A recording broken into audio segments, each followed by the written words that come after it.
Please do introduce yourself in the chat and let us know where you're joining from today. The webinar is titled A Guide to Creating Ethical AI-Generated Imagery.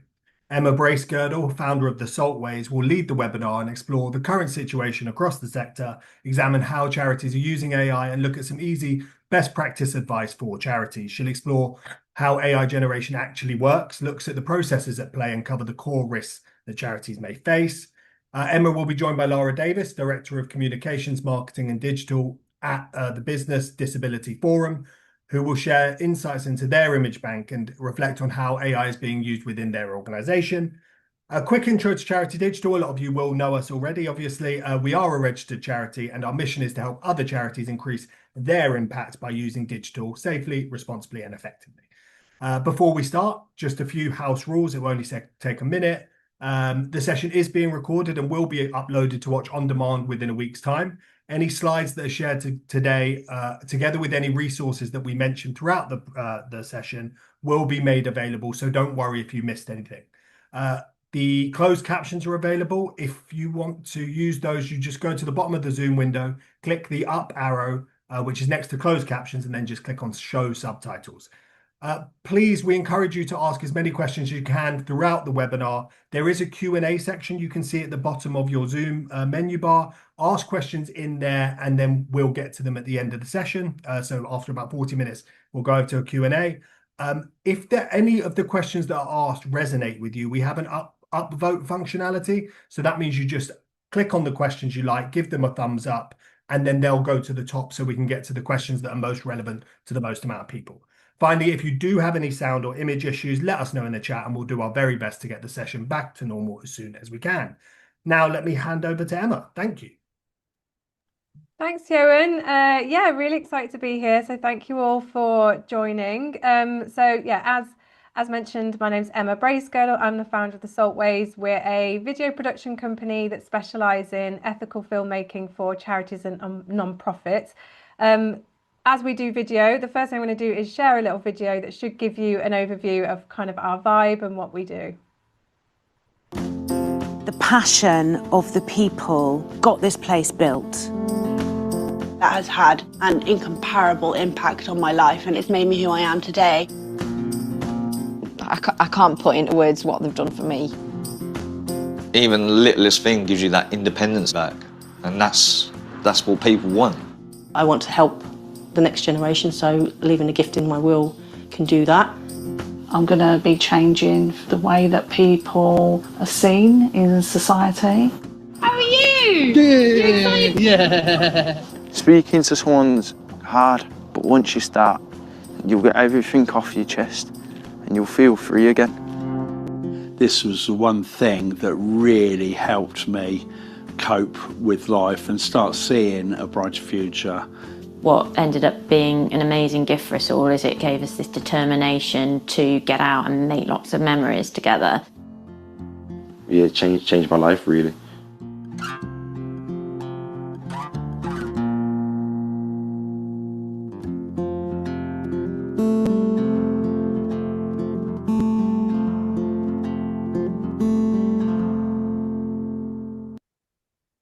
So hopefully that gives you a bit of a flavour of who we are. It's our mission that we believe all non-profits should be able to create ethical and effective video content. And we also really strongly believe in sharing our knowledge with the sector and really listening to where help is needed and trying to kind of provide as much support as we can around that, which kind of leads us on to why we're all here today.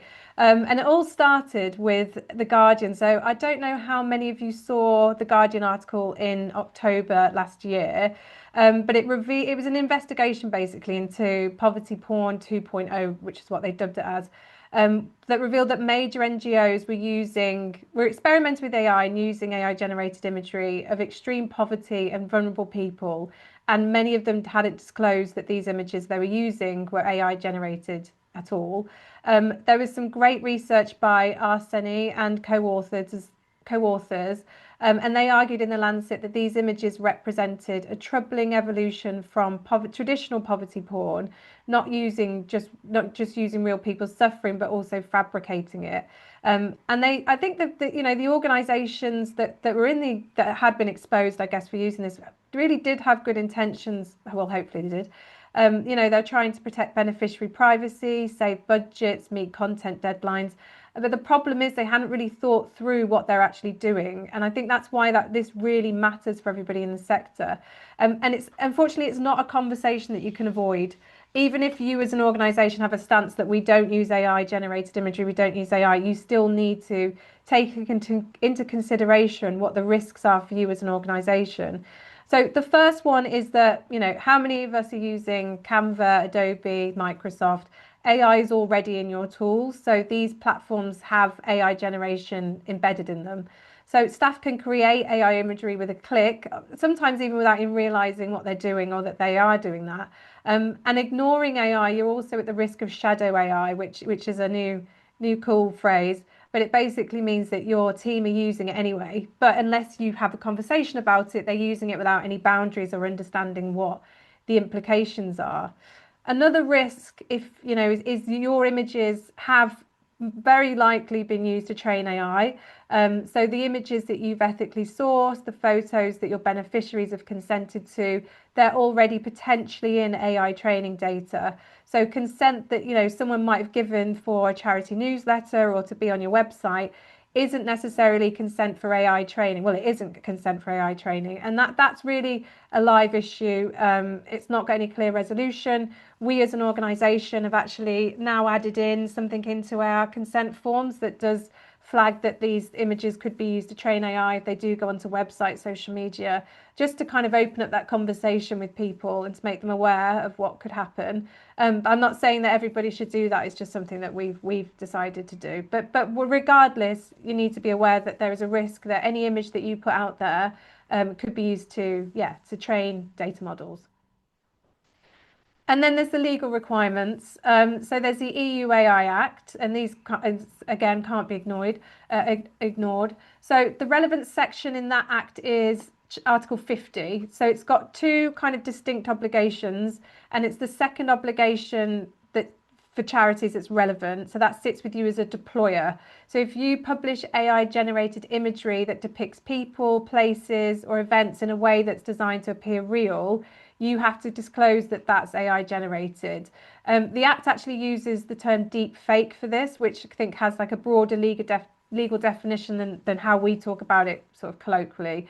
But it's, if you're using a photorealistic image of a beneficiary, that could really easily fall within that scope. So if your content is being seen by audiences in Europe or you process data in Europe, it applies to you regardless of where you're based, so even though we're in the UK. The timing of it is that the full article obligations are expected to come in force in August this year. So there's a code of practice, next year, but there's a code of practice coming into force soon, which will hopefully give a bit more clarification. So it's still evolving, but I think it's better to be cautious with these things and just be mindful of it before, rather than it being an afterthought. Then there's the Online Safety Act. So again, that's new legislation. It's still bedding in, but there's provisions around harmful content and platform transparency which are relevant to this. So if your charity runs social media channels and you're publishing AI generated imagery that could be considered harmful or misleading, then that creates potential exposure. So again, this is a regulatory picture that's still evolving, but it's always better to be cautious. And then there's the ASA code. That one's already in force. It's practical, it's immediate. And that rules on misleading imagery applying to fundraising appeals. So if you publish an AI generated image with a caption that implies the scene is real and it isn't, then that's potentially a violation. And the test is pretty simple. It's, would a reasonable person think that this image represents a real documented situation? And if it's yes, then you've got a problem. And then lastly, the fundraising regulators code of practice. So this code already prohibits misleading representation of beneficiaries. And although it was written before AI imagery existed, I think you can see how it would apply. So if you're using a fabricated AI image to represent people your charity serves, especially in a fundraising context, I think that you could read between the lines that also applies here. So those are the kind of the legal requirements. There's also another risk here. There's the Google Nano case that was in The Guardian again. and it was a charity's logo appearing on AI generated poverty imagery that they hadn't created, but it was being used anyway. So your reputation can be damaged by AI without any action on your part. So the question isn't really, do you engage with this? It's more like, are you going to do this intentionally, or are you going to do it reactively? Yeah, so you can't ignore it. The risks are there. And then before we get into like the ethics and the guidelines, I just want to take a minute to explain, from my understanding, how AI imagery actually works. And I think this is important because a lot of the charities that I spoke to as part of our research and just generally in conversations, especially the smaller organisations, didn't actually understand how the images are created. So the way that I describe it is, if you imagine a student who spent years studying millions of photographs, not just thousands, like billions, every single one of those photographs has come from the same library, and that library is the internet. They've never been outside, they've never met people in those images, and nobody who's appeared in those photos has ever agreed to be studied. So when you ask your student, that student who's looked at all these images and learnt from them, to draw you something, they draw what they've learned, so they can't draw what they've never seen. So if the library was learned from, it was skewed or it was narrow or harmful in places, that comes out in everything they produce. And that's basically how AI generated imagery works. So these models that are being used are trained on billions of images that have been scraped from the internet, and that could include charity websites, campaign photography, news articles, stock libraries, and none of the people in those images have consented to being part of the training data sets, basically. So there's a massive ethical implications around that. And now I'm going to pass over to Lara from the Business Disability Forum, because I think it's really important to get an understanding of what this actually means in practice for charities at the coalface. Great, thanks, Emma. I'm going to just share my slides.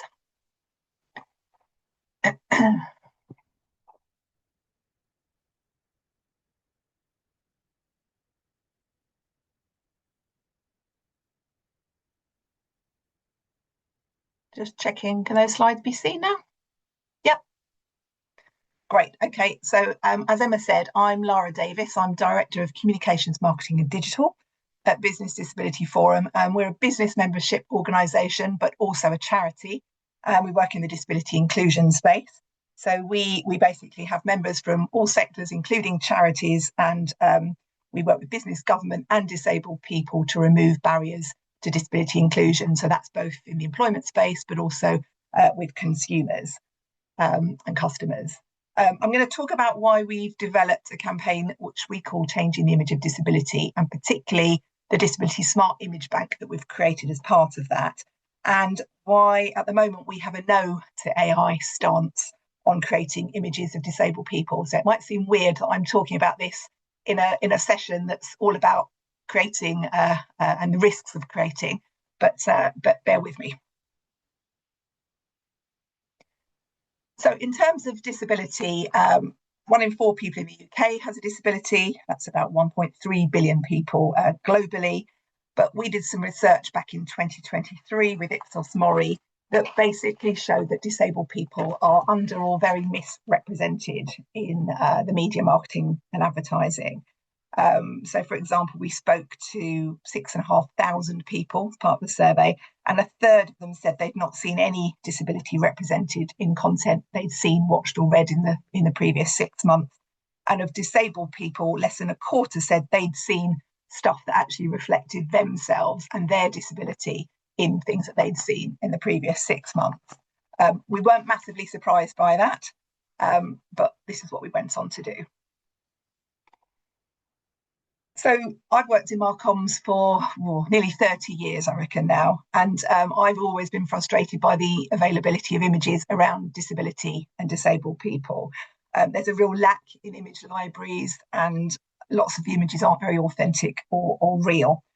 So we started with some desk research, looking at image libraries, image returns on search engines, and we did the research with Ipsos Mori. And what we basically found is that there's a real lack of authentic images that show the diversity within disability. So disabled people are as diverse as everybody else. or that represent disabled people and disability in a realistic way. I've already said that our research found that disabled people are just kind of missing from a lot of the imagery, and stock images tend to really disproportionately focus on wheelchair users, although in the UK only about 1 in 10 of everyone who is disabled is a wheelchair user. And there's a real low representation of people with less visible disabilities, even though around 80% of disabilities are less visible. And where disability is represented, disabled people are often shown on their own or being helped by others, or as kind of inspirational sort of inspiration images like Paralympics and things like that. One of the individuals that we spoke to in our focus groups as part of our research said, we see extremes. Disability is terrible, or disability is a superpower. We don't see the in-between of disability is normal. And this quote probably sums up quite nicely what drove our campaign and why we had disabled people involved in the campaign, the development of all the resources right the way through. Oops, sorry, what's happened there?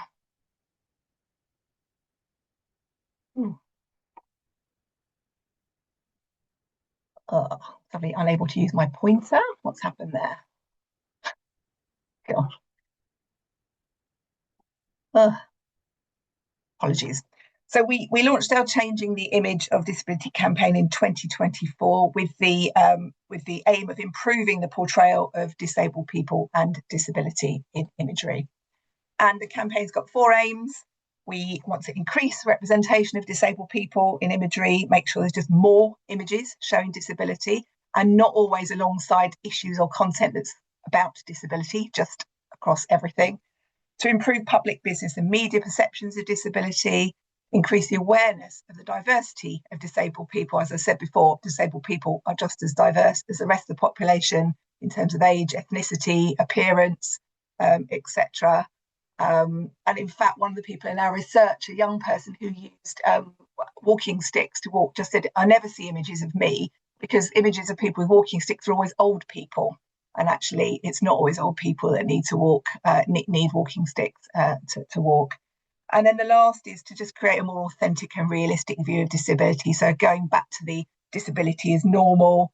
Disabled people have friends, socialise, work, just the same as everybody else. So just going on to what we produced. So we work with disabled people to produce a disability smart image bank. It's hosted on a really good digital asset management system called Resource Space. If anyone's needing something, I'd highly recommend. We've now got 750 authentic, realistic images, which businesses who are in BDF membership can use. And we've also provided 75 of those images free for media organisations to use. And we encourage the media to use those images across all sorts of stories, not just stories that are related to disability. To date, we've had about 10,000 images downloaded, used from the site. What was really important to us is that we cast professional models. We didn't use volunteers. We cast professional disabled models and co-created the shots with them.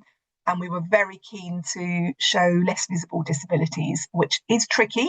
And it's why image banks find that tricky. The way we did that was to show barriers and aids and adaptations that people with a less visible disability might use. So some examples of those might be quiet zone signs, dim lighting, noise cancelling headphones, sunflower lanyards, and the things that somebody might use if they've got a long-term condition. So EpiPens or glucose monitors, pill dispensers, that kind of thing, and just showing them in everyday situations. And really, really importantly for us, disability, as far as possible, is incidental to our images, not the focal point of them. So just to show you a couple of images, I'll just talk through a few of these ones. There's just a sample of a few of them. So in the top middle image, there's a couple of friends in an outside space sitting at a kind of picnic bench, and the person on the left has cerebral palsy. Bottom left, there's an image of a woman of short stature who is working in a kind of office or reception desk kind of environment at a laptop. And to the right, bottom left, there are 2 friends shopping in a retail store, in a clothing store, And the young woman, as I said earlier, I think she may have been the woman who said what I said earlier, is walking using two brightly coloured walking sticks, and she's with a friend in a retail store. And then I'm just going to pull out a couple here. Top left is an image of a woman who has a facial difference, and she is in a check-in desk at an airport. And bottom left is an image of a woman who is sitting at a desk, and she is using a glucose monitor at her desk. So just to give you a little bit of a flavour of some of the images that we created. We've also created some free guidance. So although the image bank is a membership benefit for businesses that are in membership with us, there's some quite comprehensive free guidance about how to select, commission and use images in a kind of disability smart, so disability inclusive way, including how to set up your own photo shoots if you're able to, and a shorter version, the 10 principles of disability smart imagery, which can sometimes be useful to pass to your suppliers to give them some tips about what to do. We're just about to add a section on AI generated imagery and disability too, and I'll go on in a minute to explain what we're adding there. So our position on AI imagery at the moment is that we don't use AI for creating images of anything. So not of disabled people, not to depict disability, and not for anything else. We do realise that we are in a very privileged, lucky position to have access to the 750 images and our businesses that use us too. But it's really important to us that the authenticity and realism is the bedrock of our campaign. So it's really important to us that we use real, authentic images of disabled people, and that's why we use models for our photo shoot. And everybody that's in our images has the disability that they are depicted with, or the condition that they are depicted with. No one was asked to pretend to be something else. We didn't provide any of the props for the images. They provided things that they use in their everyday life to deal with their own disability or condition. Our license agreement for the image bank doesn't allow anyone to alter the images either. We are definitely concerned that AI just perpetuates the bias and stereotypes of disability. We are aware that some of the platforms are working quite hard to rectify this. So we had Jenny Leigh Flurry, who's the Chief Accessibility Officer for Microsoft, one of our members, speak at one of our recent conferences, telling us about the work they're doing to try and improve their data sets. They're working together with quite a lot of not-for-profit and charity organisations to check their data sets. And obviously the data sets are massive and they're changing all the time. So that's a problem in itself, because it's happening so quickly all the time. But it's good news that they are aware and they are trying to do something around the thousands of data sets and categorising them correctly. We are pragmatic though, so AI is here and it's here to stay. And although we're not using it at the moment, we do see the benefits in teaching the large language models through exposure to our images. And that's another reason why we use models. So our model agreements allowed us to knowing a couple of years ago when we created them all that the internet would be scraping these images. So we see the benefit in them being out there and being used. And we also see the value in AI users improving their prompts. So when generating images, because that would generate better returns. It'll prevent reinforcement of bias and stereotypes. We want to show the diversity of disabilities. We want to show the diversity of disabled people, and we want to continue to teach the LLMs on an ongoing basis. And prompts are really important for that. Just going to give an example now of a very simple prompt. So I did this with Copilot and ChatGPT. I just asked, create me an image of a disabled person. The two images that come back are incredibly similar. They're both, not surprisingly, wheelchair users, just reinforcing what you get when you go to an image bank. They're both youngish men with dark hair and beards wearing T-shirts and jeans in a park. But the salient point is that they're both wheelchair users, so reinforcing what we expected to see. I then did a more complex prompt. This one is ChatGPT, and I've shown the generated image for illustration purposes here. So I said, create me an image of a disabled university student who has a limb difference, enjoying a night out with their friends. They have brightly coloured hair and tattoos. And broadly, that's the image that has been returned. I think it's worth saying that the more we train the LLMs to portray disability correctly, then the less there should be a need for creating these prompts, really detailed prompts to show disability. Because in an ideal world in the future, and maybe I'm being too idealistic here, the more we normalise disability, the less we should have to ask AI to create an image of someone with a disability in here. We just say, create an image of university students enjoying a pint in a pub together, and one of the people may have a disability, and they'd show a diversity of disabled person and disability. Maybe I'm being a bit too idealistic there. Another example here, create me an image of a person from South Asia who is of short stature in an office work environment with their colleagues. And broadly, that is the image that's been returned. A man with short stature at a laptop at a desk with some very happy looking colleagues smiling behind him, probably a bit too happy looking, but anyway, smiling colleagues behind. So in the future at BDF, we'll always aim to choose real images over AI. But if we do decide in the future to create AI generated images, we'd certainly be looking to the guidelines that Emma and Saltways have created. I think they're really great. We do that responsibly and ethically. We'd certainly provide training for staff and ongoing training for staff. There's no point, it's not a one-hit wonder when it comes to training around AI because things are changing all the time. We'd be checking our prompts and images for bias, knowing that the ideal world scenario that I painted before is probably not going to happen. And we'd always ensure that there's human judgment. So, for example, seeking input from our relevant communities, and we do that already. And we did that with the images we created for our image bank. And then as best practice, we'd always mark our images as AI generated. So including that in alt text, captions and metadata. And lastly, if anyone is interested in finding out more about the image campaign or our image bank, or you want to access the guidance, the website is here and we'll put it in the chat in a moment as well. And if you want to contact me directly, my email address is also on the deck. I believe you're all going to get the decks afterwards anyway. So that's it for me. Thank you. Thanks, Lara.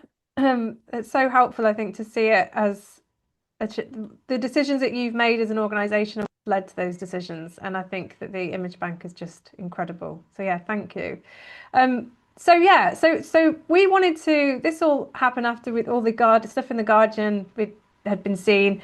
And we were looking at the risks that were out there for charities. And then we wanted to really gain an understanding of what the reality was in the sector and to create some accessible guidelines that could be used by organisations of all sizes and causes. So we did a survey of 116 individuals. That was charities of all sizes, shapes, causes. And then we had 11 in-depth discussions with charity professionals. Those were people that were and weren't using AI, that had strong feelings about using it, and those who hadn't really decided.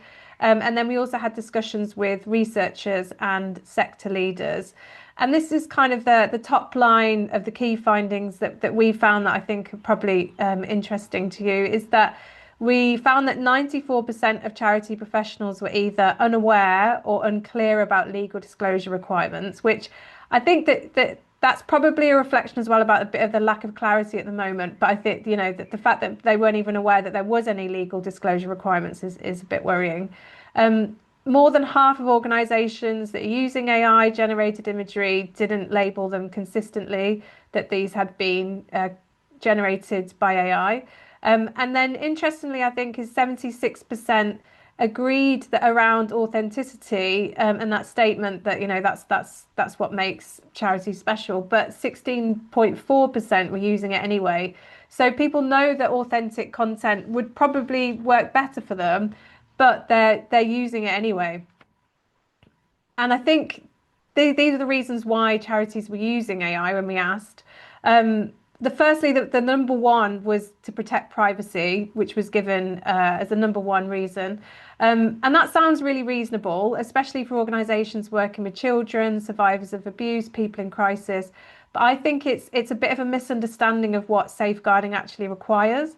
So for us, consent isn't just a signature, it's relationship of participation and accountability.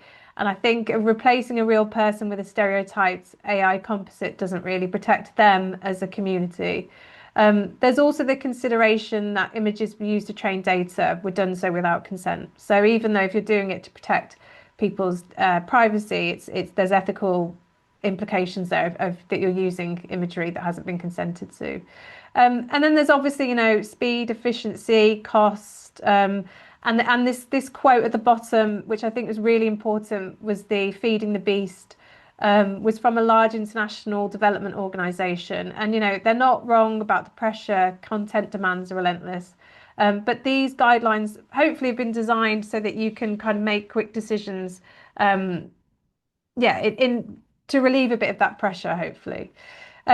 So before I go into them, again, this was the big surprise for me when we were doing the research, was that a lot of charities are using AI to enhance photos and seeing that as something completely different than creating imagery from scratch. So people were looking at it to, remove watermarks, adjust lighting, change the backgrounds of something, and they didn't consider that meant that they were using AI.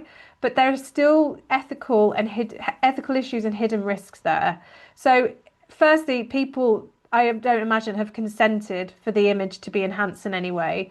We also found that some imagery, that if you are, and I noticed that someone actually flagged this in the chat as well, that even if you go in there and you think change the colour of the grass to green, it can do other things without you even noticing it. It can enhance things, it can change things in a way that you hadn't intended to do, and that's just the risk that you're doing when you upload photos into an AI program and then you're using it to adapt things. So again, there's massive risks there, and I don't think that there can be this attitude of, oh, we're not using it to enhance, we're just using it to enhance stuff. There still needs to be some consideration there, and I would argue that you should also be labeling that when you are using it to enhance things as well. And then these are actually what the guidelines are. So you'll all have access to these. If you haven't already, then let Charity Digital or us know and we can make sure you get access to them. But when we designed these we looked at what was already out there, our research, and then sector data. We wanted them to be able to be used by anyone in the sector, and that goes from a head of comms to, a volunteer at a small local charity.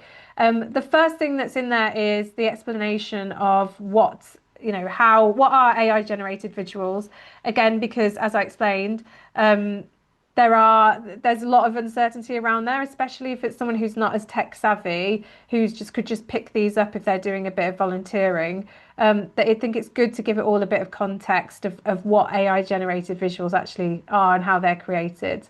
And then we kind of go into, not all AI uses is equal. So there's higher concern uses and then there's lower risk uses.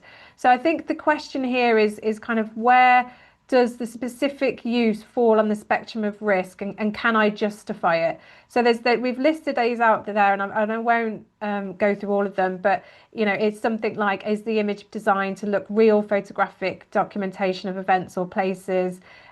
Is it content where it would imply the scene's real? I think the hardest cases aren't just about subject matter, they're about authenticity and deception. And if the captions would imply the scene is real, then that's a problem, regardless of what the image shows. So I think, it's more about thinking about, is this a high risk of using this? And feel free to put in the chat, what would your red lines be if you are using AI to generate images? Is there anything that you think, actually, no, we would definitely not use in that situation? And then we're not saying never use AI.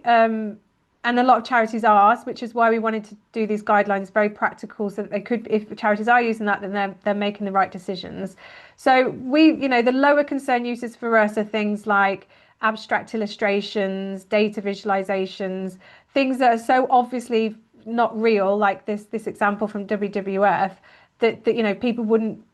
You'd hope that people wouldn't think that they're actually real. So things that don't fabricate suffering or claim documentary authority. And I think a good rule of thumb is, if you wouldn't be comfortable sharing your prompt publicly, then you shouldn't use that image. I think that's a really good use of thumb. rule of thumb, sorry. And then we have got in here recommended platforms.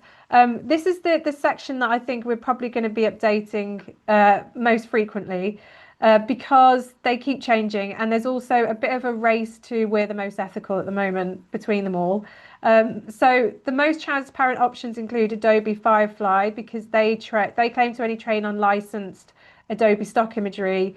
However, there's a bit of a grey area because some of the earlier models they use weren't very ethical. And then there's Microsoft Copilot, which is good if you're using it as when used with your Microsoft 365 account. The biggest piece of advice I can say is like always use the paid accounts because then you can control how the images are going to be used. So if they are going to be shared to train other data, like you can control that, you can turn that off. So just make sure that you're using the paid accounts if possible, and that you're going into the settings to just be aware of where the images that you create or that you're uploading are going to be shared and used. And then we've got some examples of prompting and best practice. So, you know, there's different steps you can take to make sure that you're prompting responsibly. And I think Lara gave some really good examples as well. Our general advice is just make it as descriptive as possible and try and be add specific details like age, ethnicity, clothing style, background. So you're almost trying to, you're trying to like trick the model that there's more to this. You're training it to be creating a more rounded picture. Oh, sorry. And then we've got here some examples of an example of a prompt. So what a bad prompt looked like, what's a better prompt look like. And then we recommend that you must disclose when you've created an image using AI or you've altered an image. So at minimum, it would be this image has been used for creating AI. And then better is we've done this because. And then some people say that you should also disclose your prompt, which is totally up to you. But, you know, I think if you're going to be fully transparent, then that's good practice as well. And then finally, in our guidelines, we've got some key considerations that I think are just really good to go through if you do decide to create imagery. And I'm not going to go through all of them again, but I think the two that really stand out for me are how would our beneficiaries feel seeing this?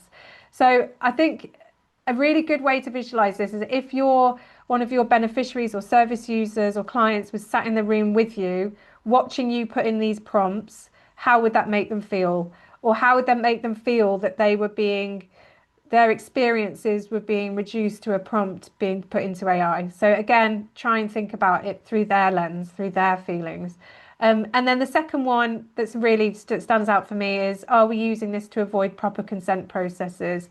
And it's hard because I know as an ethical production company, like consent is really time consuming and it's really hard as well in crisis context. But I don't think that fabricating people is the answer. I think if consent is genuinely impossible or unsafe, then there are better alternatives like anonymization, illustration, descriptive text, composite case studies from real experiences. So yeah, these are some things to just ask yourself at the end, you know, just to really think about, is this the right decision? Should we be using this?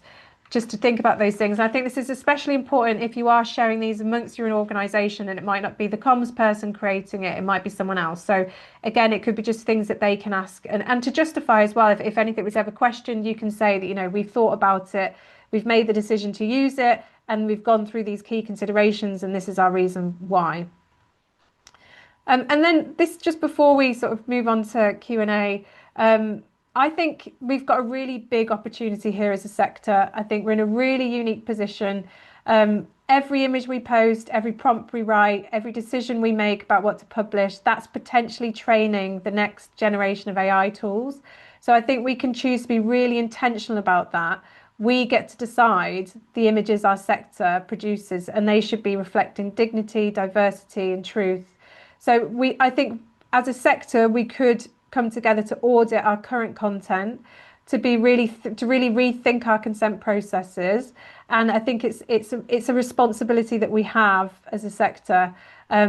And I think we could be the sector that the public don't question, you know, when they're doom scrolling and they see loads of AI generated stuff, they know that if they see something from your charity, that it's not going to be deceptive. It's not going to be, they're going to know it's real. And if it isn't real, they're going to be told about it.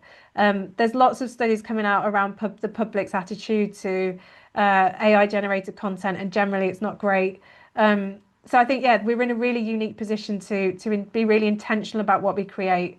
Because it's going to train the models of tomorrow, but also because, yeah, it's just we should be the sector that people don't go, is that real? Like, I think we need to be really transparent about that.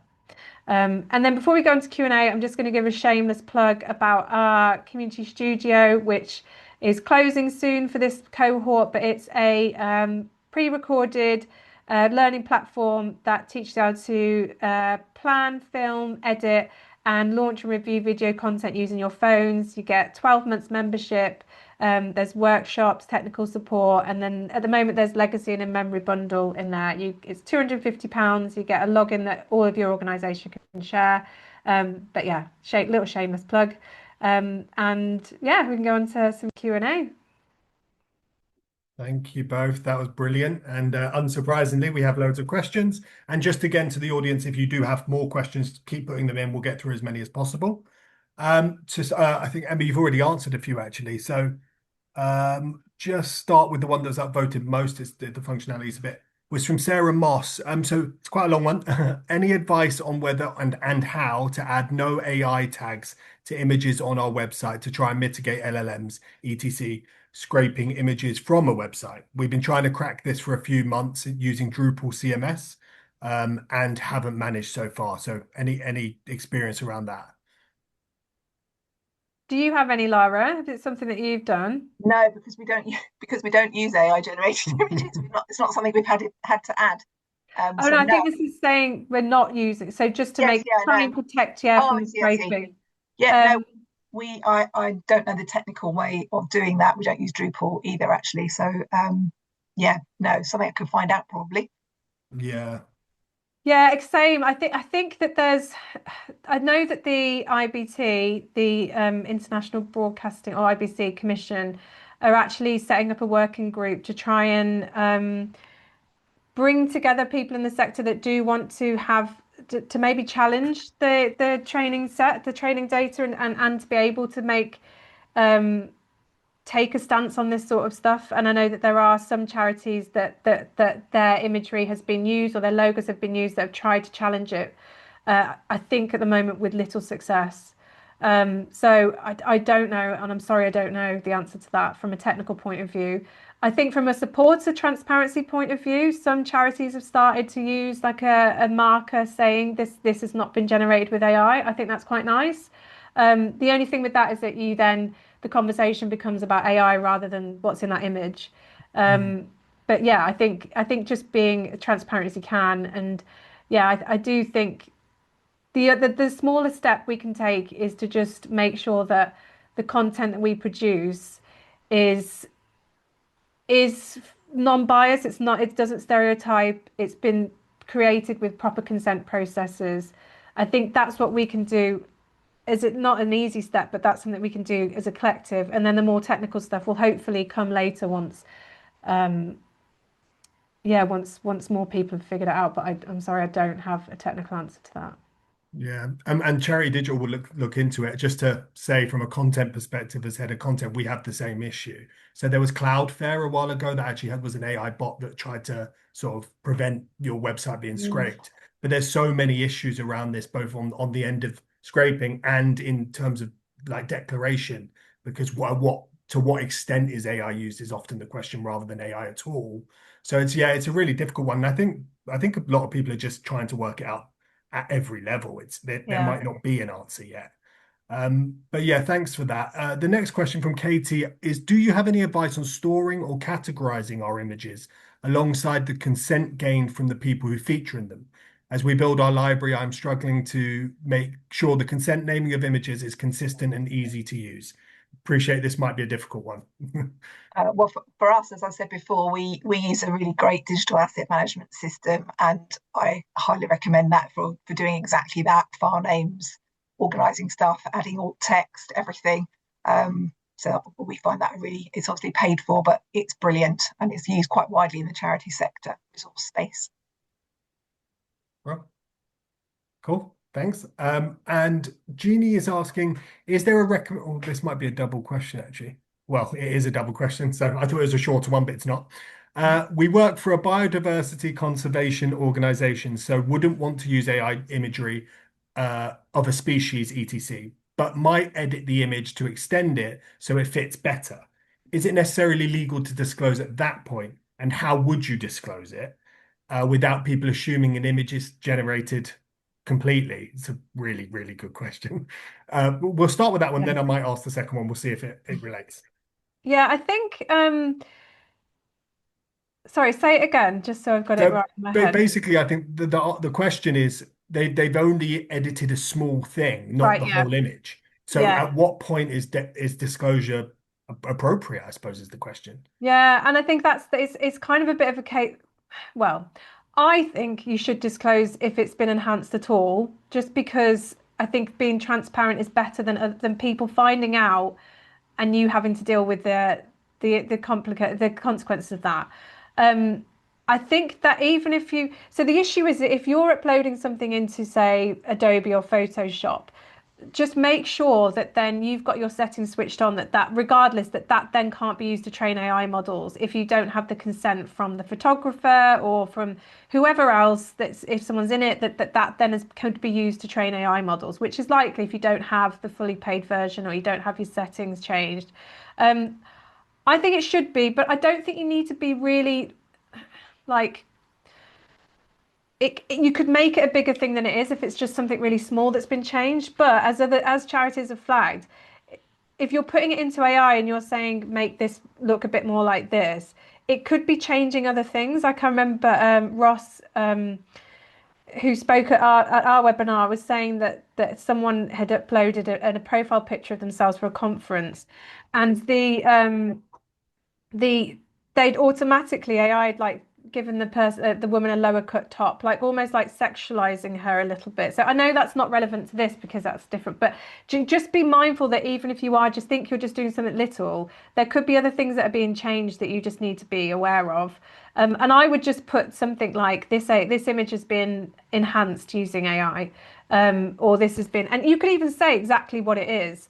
Again, there's the risk that is then distracting from the actual model. But I think it could be a case by case basis where, if you think, is this something really minor and we've not really changed anything, it still looks the same, it's just a different size. And I think that's less risk than if you've changed, how someone looks or what the background of something.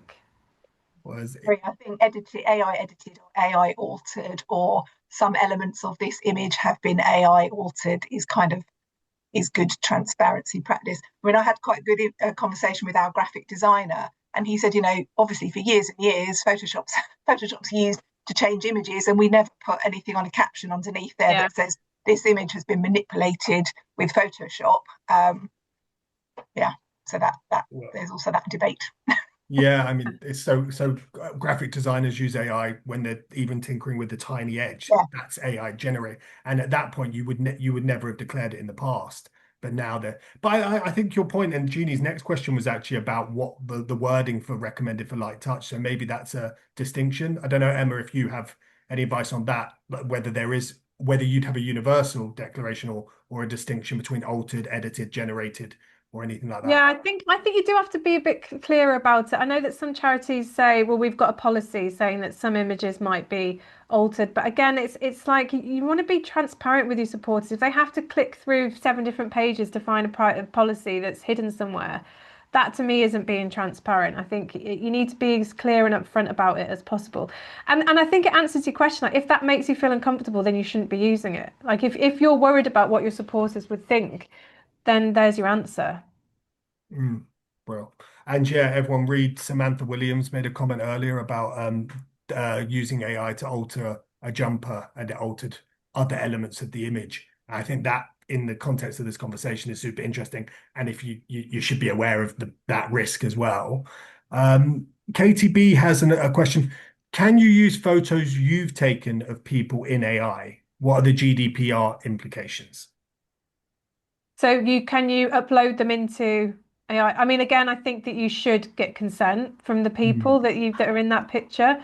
So in our prompting, we say if you're say generating an image of somebody, a good practice is to upload an image into AI, ask AI to describe it, then basically they edit that to make that more non-biased, not stereotypical. You sort of use that as the baseline, and then you use it as the prompt to make a better image that's more ethical, that's more diverse. So yeah, but I think you definitely need to make sure that if you're putting an image of somebody into AI, you absolutely should have their consent to do that. Yeah, well. With one of these questions is suggesting that is there a do not use for training statement be worth considering on images? Now, I see that as two ways. Is there a general statement you can have as an organization in some form, or would that have to be on every single image? Could you speak on that maybe a little? To stop scraping. Yeah, well, do not use for training. So yeah, essentially. I just don't think that would even register. Like I think that Yeah. it's just so automated. It's so big that I think that again that's part of these discussions that are happening with IBC is that it's how do we stop it if we don't want it to use to train data? There's something that someone said to me the other day about if you upload things in on social media in lower res, then it won't be used to train data because they scrape like really high resolution multi-angle images. So I mean that's the way to do it, but then you don't really want to do that if you want your images to look good. So again, I don't think saying do not use is going to be. I don't think it's going to be enough. No. Yeah. Lara, you mentioned some large language models that offered representation and some of the issues there. Then this is for both of you, but is there any large language models that do offer better representation, or is there any that really should be avoided? Well, the one I referred to, Microsoft, I know they are very on it, and Copilot is obviously one of the biggies. So I just happen to know about that one, and that they've been working. For example, they've been working with a charity called Be My Eyes specifically, and they've worked with specific charities that work with people who are short stature to make sure that those images are correct and things, and Down syndrome. So they've been looking at working with specific charities to get those data sets better. I'm afraid I don't know about any others specifically. I don't know if you do, Emma. I think quite a lot of people are using Adobe Firefly just because it's more ethical in that all the imagery's had consent to an extent. I need to put like a big to an extent there. The ones that I think have been found to be pretty gross in terms of the data is the Google Gemini, and there's a bit of a question mark around Midjourney, but again, I think it's kind of all a bit horrible if you look at the actual the data models that have been trained on. But I think they are, like I've said, it's kind of a bit at the moment like a race to the most ethical because they've realized that this is an issue. And I do think Microsoft are actually taking some real steps to try and to make their data better. But that's why I think it's almost like we have to take it into the action into our own hands a little bit. I mean, it is something we're thinking of doing a bit of our own research on, about looking at the different AI image generating platforms and just putting the same prompts in. I mean, I did it in a very small way there, you can see, but only over 2 platforms. But to take, the top 10 image creation ones, put the same prompt in and see what's coming out, which I think would be quite an interesting piece of research to do. Right. I'm sorry, my dog is gone and the door's gone and my dog is barking at me. I'm going to ask the question, then get the door. Is disclosing using AI just for images? We sometimes use Copilot to generate charts and templates for reports. Does it need to be disclosed? So for reports and templates and stuff, do you also need to disclose that? Sorry. I don't think that's as important. I think it's totally up to you. I don't think it wouldn't come under the legal obligations. You wouldn't have to because it's not what would be considered a deep fake. And I don't think it's deceptive in any way. It's not misleading or trying to represent something real that isn't. So I don't think that you would have to do that. I think it's safe if it's just creating graphics. You could have it, it's somewhere on the web page or something saying that we have used AI to generate some of these images or to alter them. But I think you'd be fine. I wouldn't. I think from a legal point of view, it's unless it's like deceptive in some way, then you're fine. I'd say that might be something you have as a line in your AI policy along with your imagery. So, I mean, lots of charities maybe don't have anything about imagery in their AI policies. They might have it about using AI for other things, but not about imagery. So, I guess I'd strongly recommend that people look to add something in there about both of those things. In my view, doing something, charts in AI is just the same as using Excel to create charts. I don't think that's any different, really. Bro, the only thing I'd flag is just the data that you're putting in there. So just be careful of, again, you've got to be really careful that you're basically feeding training data, you're feeding data models. So just just make sure if you're using something that you're using a version that you can change the settings to protect the self, and just be mindful that it could be something that if you're putting in data that could be that you might have to let people know that you're using their data in that way. Well, still quite a few questions, and sorry about the post. What would your stance on using AI backgrounds in a way that doesn't feel exploitative? The example they've given, a teacher shares a photo with a garden background, but you could kind of transpose it into a classroom. I think it goes back to the same thing. It's like, have you got consent to do that? Like, do you have consent to check from the teacher to change the background, and just be mindful that you could be then uploading the image of that teacher for learning data. Like that's the things I'd flag. If there's consent, if you've got consent and it's not going to be used to train data and it's protected, I don't see an issue with it. I would still probably tag it and say that it's been altered using AI, but I think it's more about consent for me, that side of things. Lara, anything on that? No, I'd agree with that. If I'm uploading images into Canva, the professional version, does that mean I'm uploading into an AI and those images could be used for scraping? Yeah, Canva's a cheeky one. So just check your settings on that. They also won't reveal their LLMs. Like they've not been transparent about where that's come from. So be careful with Canva. Wow, interesting. This is related and a bit different, but it's from an anonymous attendee. If websites are being scraped from an anonymous, sorry, I think I muddled that up. If websites are being scraped for training data, is there any point in turning off the settings to share for training data when you upload an image to, for example, ChatGPT? Because I guess the suggestion is it's going to scrape your website anyway.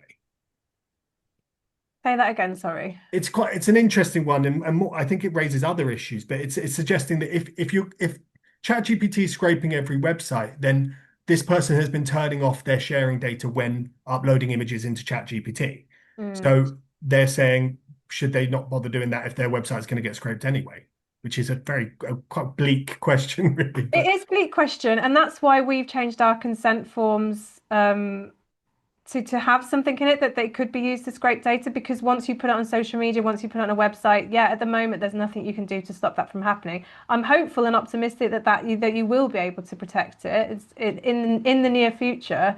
But it is kind of that is a risk. However, I think just being transparent and having good practices in place around the consent process and around protecting it as much as is within your power is not only good for the people that you're working with, it's also just better for the sector. Because I think as soon as there's so much mistrust in the sector that it just takes one thing on the front of a newspaper to just really mess it up for everybody. So I think if your supporters are going to question anything, I think if you've taken reasonable steps as much as you can to prevent that from happening, then I feel like that's our obligation. Yeah, bro. One more question if we have time, and I kind of do have a link that I can share to answer this as well. So, but do you know how much, and it's a great question, do you know how much more energy, water intensive generated AI imagery is, perhaps compared to other AI use, like answering a question? We work with Indigenous communities who are concerned about the water use these data centers require, in which case it would be one for us to avoid, mitigate on an ethical basis. Do you have any information on that? I don't have exact numbers, but it's pretty horrific. Do you have them, Ewan? Yeah, I mean, I'm just trying to find it now, but there was a MIT review has done their best to try and judge all these different elements. And the piece is fascinating because they're like, the companies just aren't telling us. So we're going to guess as much as we can off the fragments of information we're getting, which in my opinion, but I won't speak for the other panelists, that speaks for itself. But I will share that along with the resources, and that is all we do have time for. So thank you everyone for joining us, and thank you so much, Emma. Thank you so much, Lara. And thank you everyone for attending. There's loads of other events coming up, including on a very related note, we're having a conscious AI event where we're going to talk a lot more about responsible AI. And I've taken a lot from this, especially around how to prevent scraping. And I really want to look into that. So maybe we'll have a session on that and other things we talked about. It's an online event and we'll share the link in the chat. Finally, if you can share feedback, that would be really useful to us. It helps us kind of think about what we want to do next and stuff like that. And once again, thank you to Lara, thank you to Emma, and thank you all for attending. Cheers. Thanks, everyone. Thank you.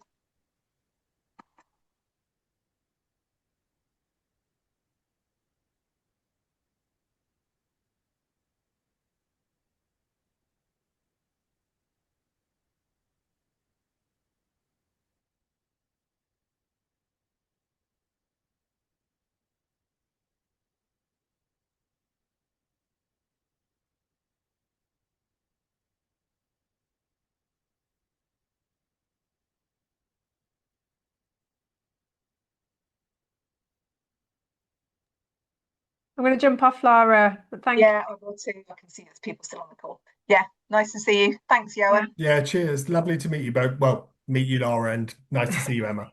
Yeah, that was thanks great. for that. Yeah, I really enjoyed it. That was But brilliant. yeah, Thanks. now I'm like, oh no, what do we need to know about preventing scraping? Like that's a whole new. Yeah, I think it'll be great actually, Emma, to kind of come up with together with Charity Digital an FAQs that gets added to the back of your guidelines, or it's somewhere anyway. So we gather all these extra questions in and try and find the answers to them. I think that'll be great. Yeah. But I mean, it was a really great engagement. There was 80+ people on there at times and loads of questions. The scraping stuff, we're gonna try. We'll probably commission something on that because I mean, I saw that'd be the great. content Just stuff. keep us updated on that because I'd love to be able to provide advice on that. Yeah, to be honest, I just sometimes dread to think that there just isn't any. And Well, there's not much you can do. I've looked very briefly at it just because I was trying to think of what if there's charities that are really against it, that have a real strong stance about it, like what can they be doing to take action? And it actually made me feel quite depressed, so I just stopped looking at it a little bit. But I think it's important.